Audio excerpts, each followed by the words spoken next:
Nous avions prévu d'organiser aujourd'hui le lancement officiel du mouvement Pacte. Nous sommes arrivés tel que l'administration, l'équipe qui gère cette institution, avait prévu, selon la réservation, que nous tiendrons cette activité à 12h30 jusqu'à 16h.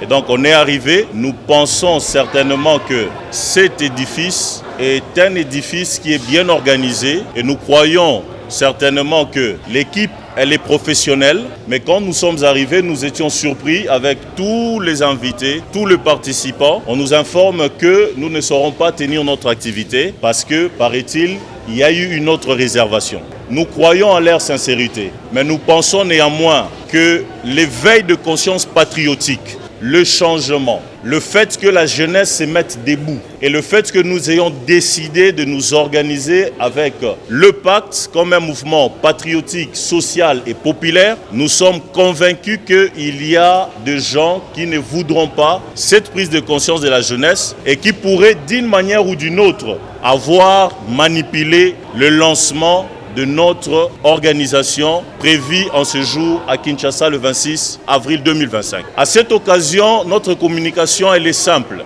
Aujourd'hui, le 26 avril 2025, nous considérons que le pacte, le patriote en action pour l'émergence de la République, ce mouvement populaire, patriotique et social est certainement lancé.